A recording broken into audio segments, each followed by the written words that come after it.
Hello friends, very good evening to all of you. So friends,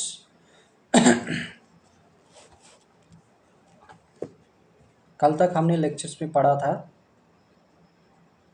parliaments यानी multi functional roles of the parliaments. Multi functional role of parliament क्या होते हैं और parliament कैसे work करता है, इन सब के बारे में हमने कल डिस्कस किया था कल की लेक्चर तक। Now today lecture is on the topic of position of Rajya Sabha and the equal status with Lok Sabha. Rajya Sabha की पोजीशन क्या होती है और इक्वल स्टेटस लोकसभा के साथ कैसे होता है राज्यसभा का, इस बारे में आज चर्चा करते हैं। So friends, please like share and subscribe the channels and listen the lectures very carefully and understand the materials both point of view for preliminary and mains examinations, both Union Public Service Commissions and Public Service Commission aspirants, civil service aspirants, including all aspirants those who are preparing for the competitive exam, other competitive examinations. So friends, constitution ने position of Rajya Sabha की जो है वो equal compare की है लोकसभा के साथ और can be studied from three angles. ये तीन एंगल्स कौन कौन से हैं? क्या? First, where Rajya Sabha is equal to Lok Sabha. Second, where Rajya Sabha is unequal to Lok Sabha, and third is where Rajya Sabha has special powers that are not at all shared with the Lok Sabha. So first point is equal status with Lok Sabha, where Rajya Sabha is equal to Lok Sabha. So some matters and powers and status of the Rajya Sabha are equal to the Lok Sabha, and which is the some power status and matters. The first is introduction and passage of ordinary bills। जब भी introduction और passage of ordinary bills होता है, इसको पारित एक ही लोकसभा नहीं करता है, राज्यसभा की भी इक्वल पावर्स होती हैं इस मैटर्स एंड स्टेटस पर। Second point, introduction and passage of constitutional amendment bill.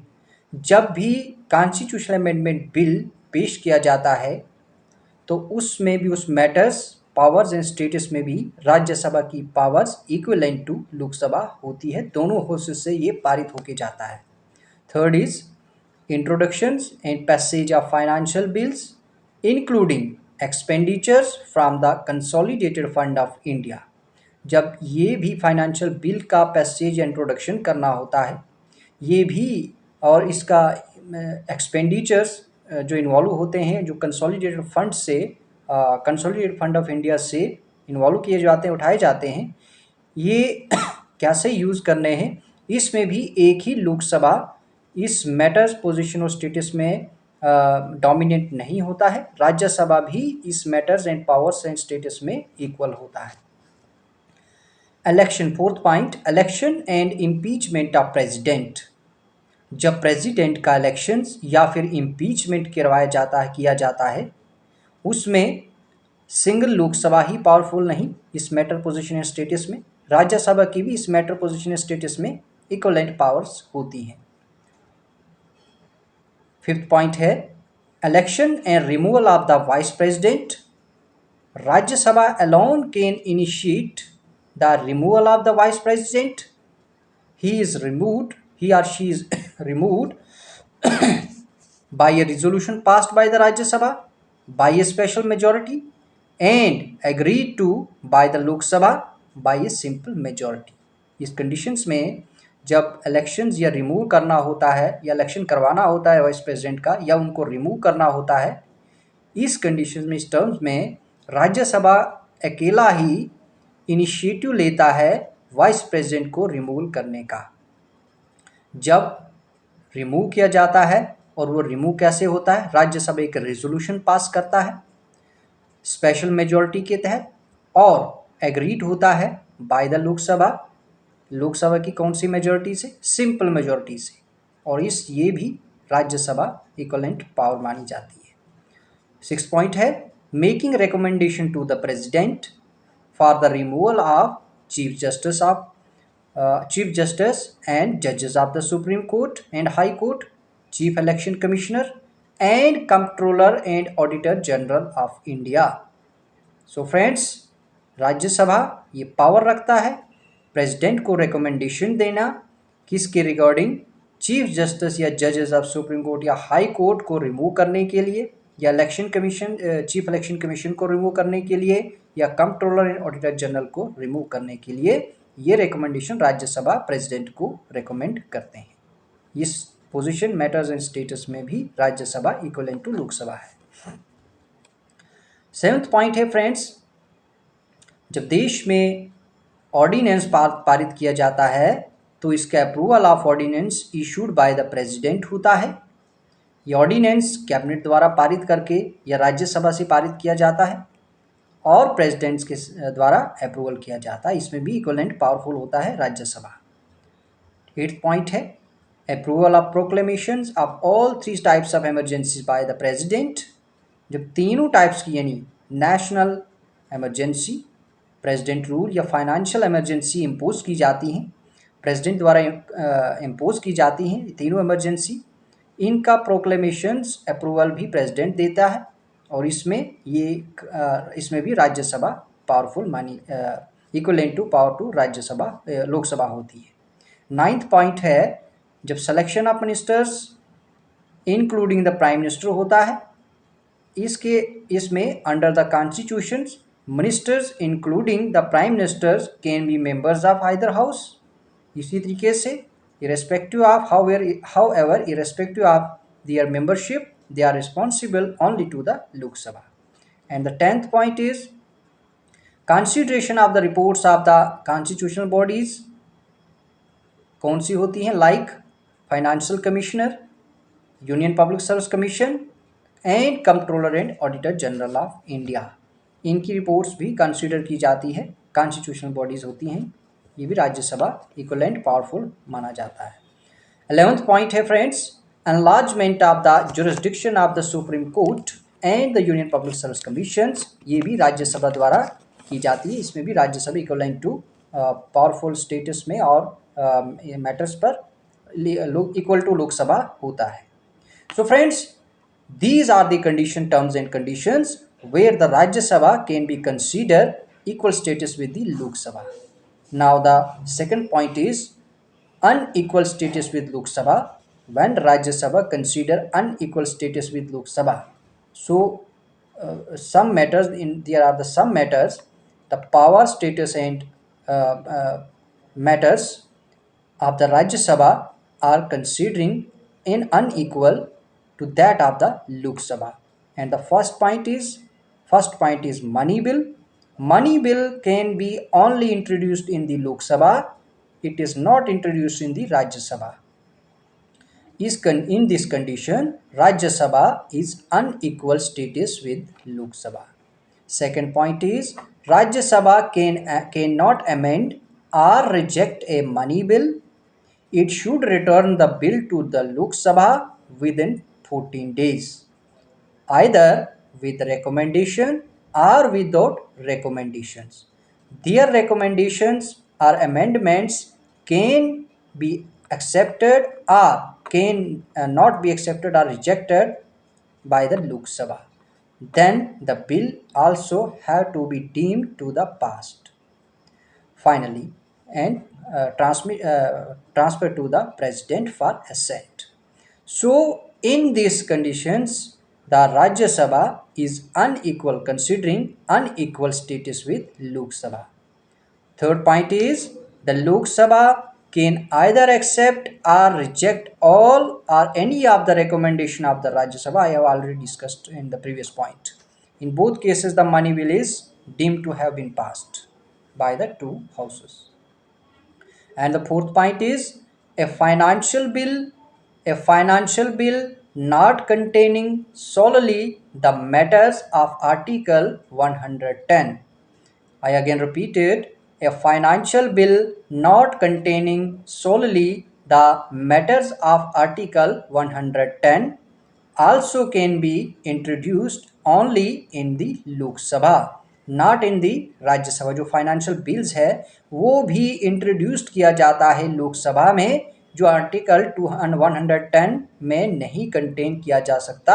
ये आर्टिकल 117 में फाइनेंशियल बिल फर्स्ट सेक्शन 1 के अकॉर्डिंग जो होता है, 117 सेक्शन 1 के अकॉर्डिंग फाइनेंशियल बिल फर्स्ट जो है ये भी एक तरह का मनी बिल ही होता है, और इसको भी लोकसभा में ही इंट्रोड्यूस किया जाता है, राज्यसभा में नहीं। इस कंडीशन में भी Rajya Sabha unequal status with Lok Sabha होता है, but with regarding to the passage both houses have equal powers. Fifth point है the final power to decide whether a particular bill is a money bill or not.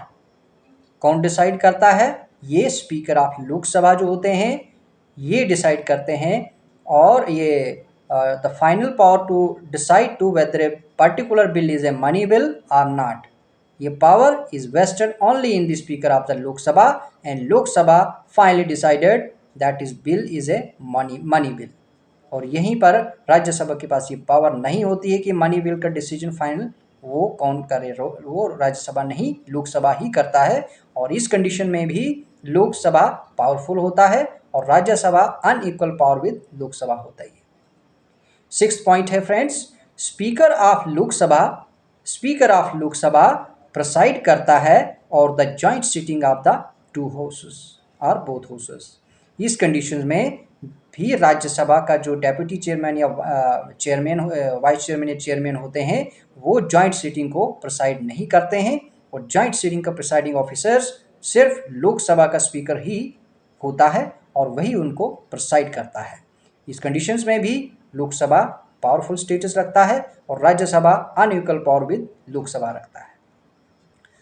Seventh point है Lok Sabha with greater number wins the battle in a joint sitting except when the combined strength of the ruling party in both the houses is less than that of the opposition party। ये तो possibility है कि जहाँ पर largest majority होती है, largest number of members होते हैं, पार्लियामेंटेरियंस होते हैं, वहाँ पर वोटिंग स्ट्रेंथ ज़्यादा रहती है और वो लोकसभा में ही है, और लोकसभा का जो पलड़ा होता है वो काफ़ी भारी रहता है जॉइंट सीटिंग में भी, और बिल पारित हो ही जाता है पक्ष में लोकसभा, जिस जो रूलिंग पार्टी होती है जिनके मेंबर्स ज़्यादा होते हैं उनके पक्ष में वो बिल ज़्यादा रहता है। तो इसमें भी लोकसभा ज़्यादा पावरफुल रहता है और एक अनइक्वल स्टेटस राज्यसभा ही रखता है। एट्थ पॉइंट है Rajya Sabha can only discuss the budget but can not vote on the demands for grants. ये बहुत सिंपल पॉइंट्स है और इम्पोर्टेंट पॉइंट्स हैं कि जो बजट का डिस्कशन है वो सिर्फ राज्यसभा कर सकता है, लेकिन वो जो ग्रांट के लिए डिमांड्स रखी जाती हैं उनमें जो वोटिंग होती है वो राज्यसभा नहीं कर सकता। वो प्रिविलेज जो है वो एक्सक्लूसिव प्रिविलेज है, वो सिर्फ लोकसभा के पास है और लोकसभा में पार्लियामेंटेरियन ही रख सकते हैं। नाइन्थ पॉइंट है friends, a revolution for the discontinuance of the national emergency can be passed only by the Lok Sabha and not by the Rajya Sabha. इस कंडीशंस में भी जो लोकसभा है वो पावरफुल कंसीडर किया जाता है। कोई भी रिजोल्यूशन डिसकंटिन्यू करना है, जैसे कि नेशनल इमरजेंसी को डिसकंटिन्यू करना है, तो ये रिजोल्यूशन नेशनल इमरजेंसी वाला डिसकंटिन्यू करने वाला जो पास होता है वो सिर्फ लोकसभा से ही पास होता है, राज्यसभा से नहीं। ये पावर भी रूलिंग पार्टी जो गवर्नेंस में होती है, गवर्नमेंट में, वही लोकसभा में वो पारित करती है और इसको डिसकंटिन्यू किया जाता है, राज्यसभा द्वारा नहीं। यहाँ पर भी Rajya Sabha unequal status with power रखता है। एंड टेंथ पॉइंट है, last is the 10th point, Rajya Sabha can not remove the council of ministers by passing a no confidence motion. This is because the council of ministers is collectively responsible only to the Lok Sabha, but the Rajya Sabha can discuss and criticize the policies and activities of the government। बहुत साधारण सा point है और clearly mention कर रहा है कि राज्यसभा किसी भी काउंसिल ऑफ मिनिस्टर को जब रिमूव करना होता है तो वो रिमूव नहीं कर सकता। क्यों? क्योंकि वो उनके पास ये पावर नहीं है नो कॉन्फिडेंस मोशन की, और क्योंकि that's why council of minister जो होते हैं वो राज्यसभा के पास रिस्पॉन्सिबल नहीं होते हैं, वो कलेक्टिवली रिस्पॉन्सिबल टू लोकसभा होते हैं, लेकिन राज्यसभा सिर्फ उस रिमूवल प्रोसेस को, उस नो कॉन्फिडेंस मोशन जो लोकसभा में होता है, उसको सिर्फ वो जो गवर्नमेंट पास करती है, गवर्नमेंट की एक्टिविटीज़ और पॉलिसीज़ को सिर्फ डिस्कस या फिर डेनिग्रेट या फिर क्रिटिसाइज कर सकते हैं राज्यसभा। इस कंडीशन में भी Rajya Sabha unequal status with Lok Sabha रखता है और यहाँ पर भी लोकसभा पावरफुल कंसिडर किया जाता है। So now these are the terms and conditions where the Rajya Sabha is considered unequal status with Lok Sabha. Now the third point is special powers of Rajya Sabha.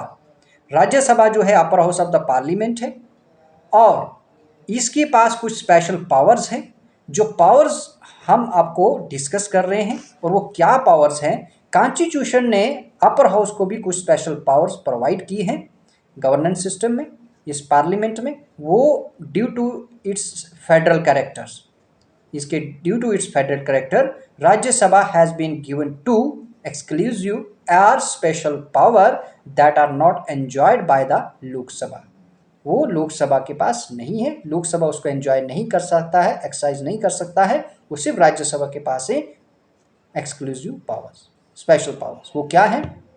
First, it can authorise the parliament to make a law on the subject enumerated in the state list.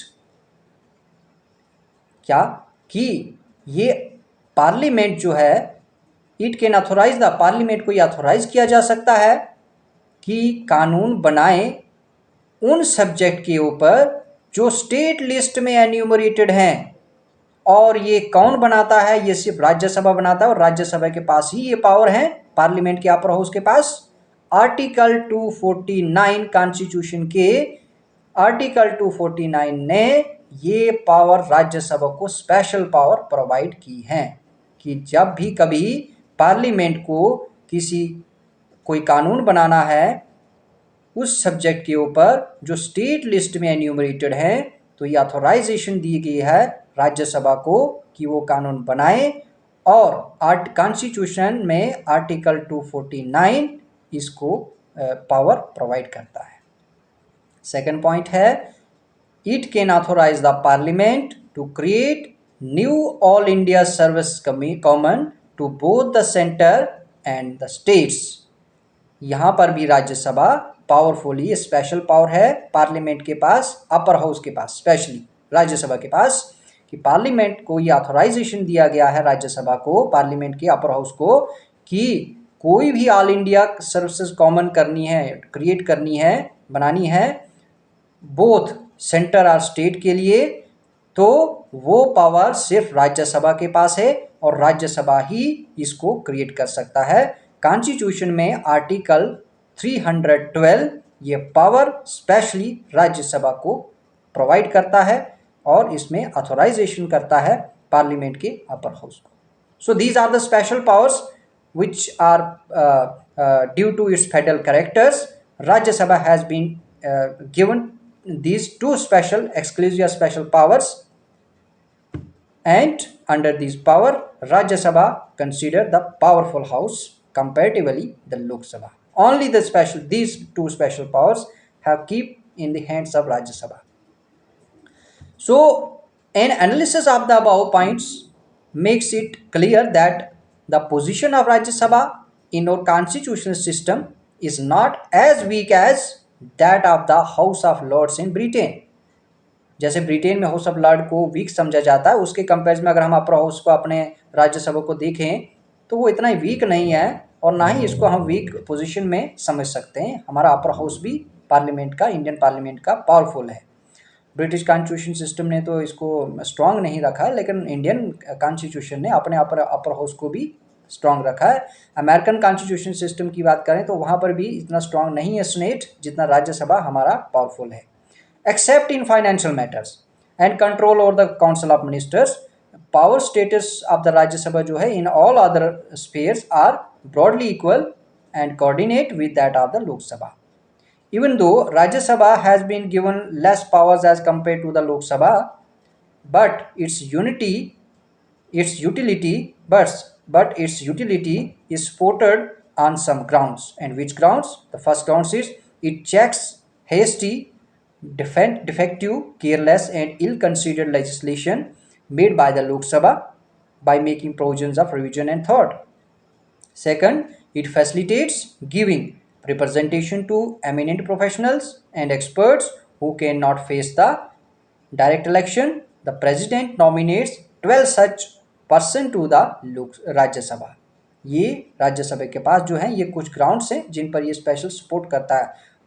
Defective careless और checks history को भी वो जो है check करते हैं. इल consider legislation में अगर चले लोकसभा करे तो भी राज्यसभा उसके ऊपर जो है चेक एंड बैलेंस रखता है और फैसिलिटेट करता है रिप्रेजेंटेशन देने के लिए उन लोगों को जो डायरेक्ट इलेक्शन जीत के नहीं आते. उनको नॉमिनेट किया जाता है प्रेसिडेंट द्वारा और वो 12 मेंबर्स होते हैं राज्यसभा में.